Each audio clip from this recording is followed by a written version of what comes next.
Good day, everyone. Welcome again to my YouTube channel.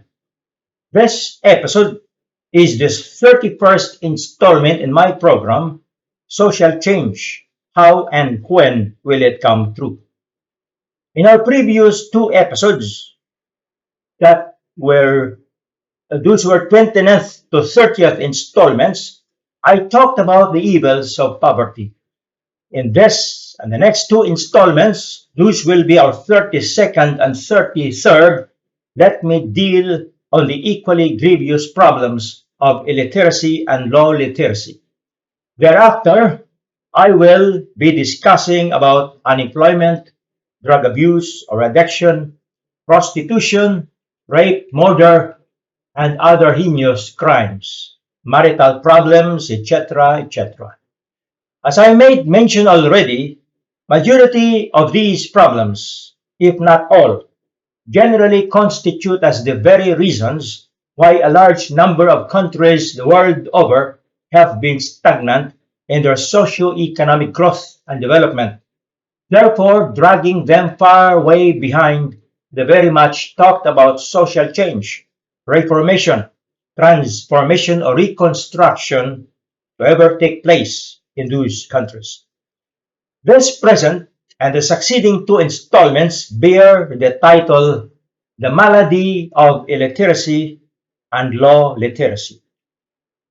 In our neighborhood, we know of so many school stopouts or dropouts and or out of school boys recurrently involved with misconduct or misbehavior. Lots of them are seen hanging around as if good for nothing. Their heads are virtually empty of any sensible idea. Certainly, they are reluctant to perform any useful activity. They just waste their time looking for trouble and bullying people, victimizing innocent bystanders for their acts of mischievousness. Some of these idling youngsters have become insensitive to doing or accepting what is right. They simply cannot distinguish right from wrong.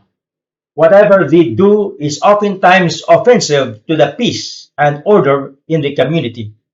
Like many other countries where lowly or initially schooled and or unschooled youngsters and adults are in large numbers, violators against property rights have grown out of control in the hands of force and bag-snatchers. The less deceitful or villainous of them are the wanderers, rascals, rosh, cheaters, frauds, swindlers, scoundrels, and scalawags. However, those that have grown to be more immorally and criminally accustomed and habituated are the racketeers, gangsters, robbers, stealers, murderers, rapists, etc., etc.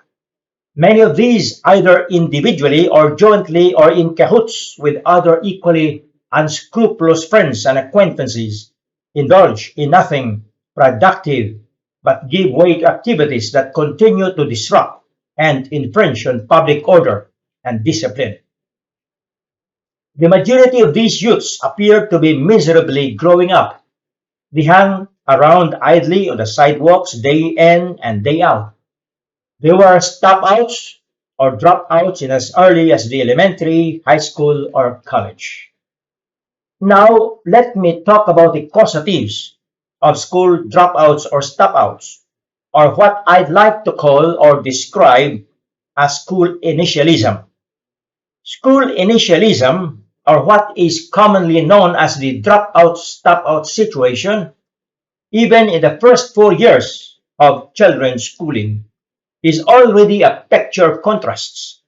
Children coming from families of good means are generally able to buy the things they need to make their studies effectively gainful and learning enjoyably worthwhile. Not only are they provided by their parents with adequate supply of study materials plus pocket money for miscellaneous needs, they are also provided with good food for stamina, health, mental power, and with decent clothing which enhance prestige, dignity, or other supports for socializing activities. Statistics have shown that even for many of the below average in IQ standing, rich parents' children have outranked IQ gifted but brain exhausted children of the poor. The main explanation is that the poor parents' children had no school materials, so their study time were in disillusionments, rate of comprehension in disheartenments. Situations for the children from poor parents have thus been completely reverse of those coming from the rich. Financially depressed children are hardly able to avail of study materials, especially textbooks from which learning opportunities always take place. Food is usually of meager quantity or diet is of inferior quality. Not only these, poverty-stricken children have to absent themselves from classes due to ill health or inability to keep up with needs for classwork assignments. During periodical tests or other occasions, they are unable to meet tuition fees or other school obligations.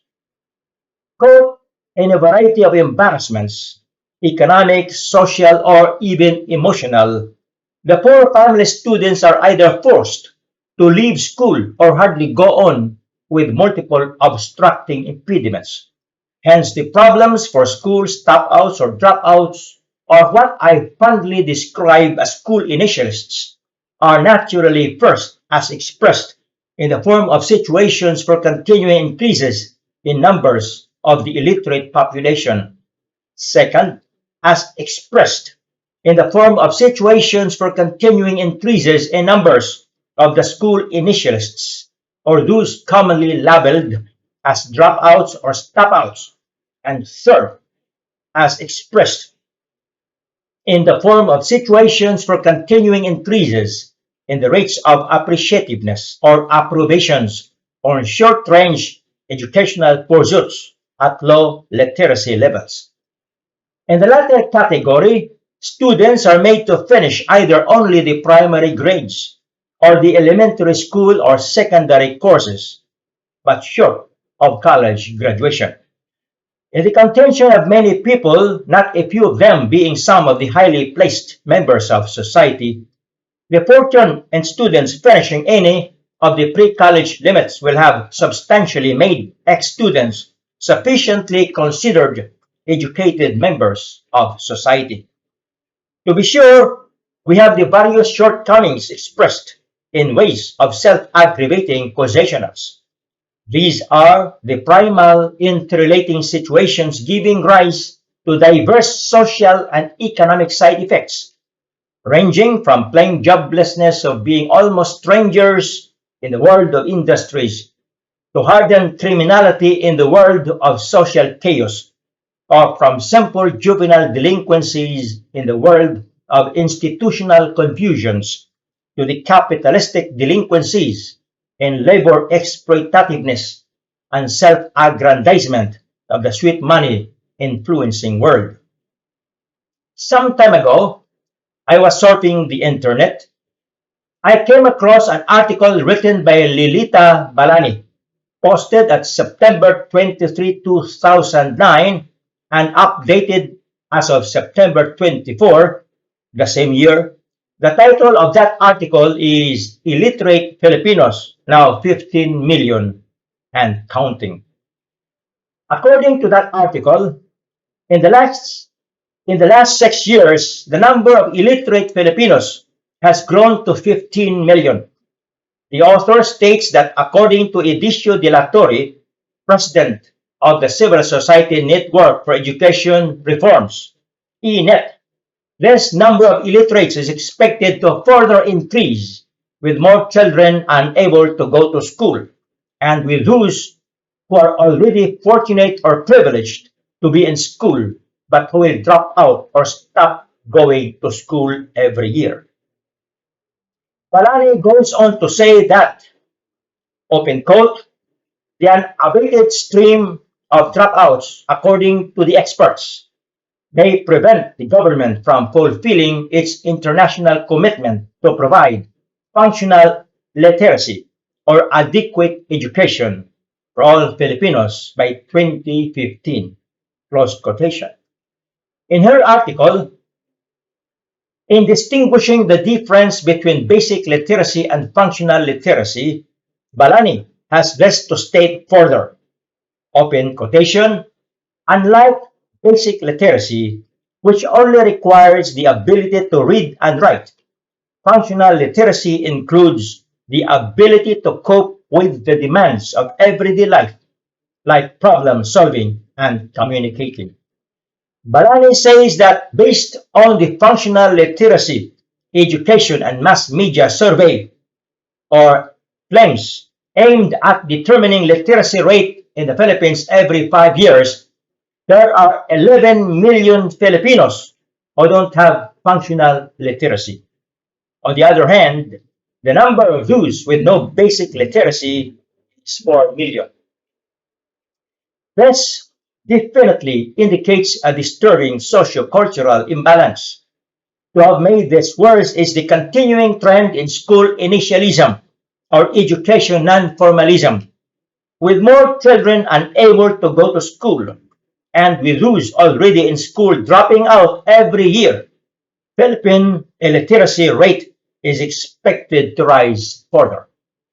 According to Balani, the Department of Education (DepEd) disclosed in 2008 that about 2.2 million children with ages 6 to 12 years and 3.4 million with ages 12 to 15 years are not in school.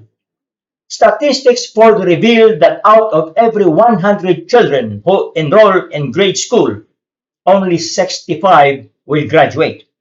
Of this number, 58 proceed to high school, out of which only 45 will finish. In our next two episodes, those will be our 32nd and 33rd installments.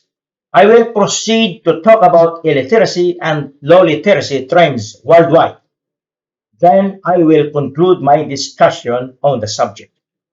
If you enjoyed viewing my program, I'd like to invite you to please click the like button, and for those who have not placed their subscriptions yet, to please subscribe to my YouTube channel.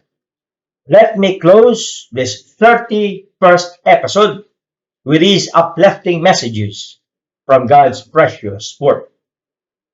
Hosea chapter 4 verse 6.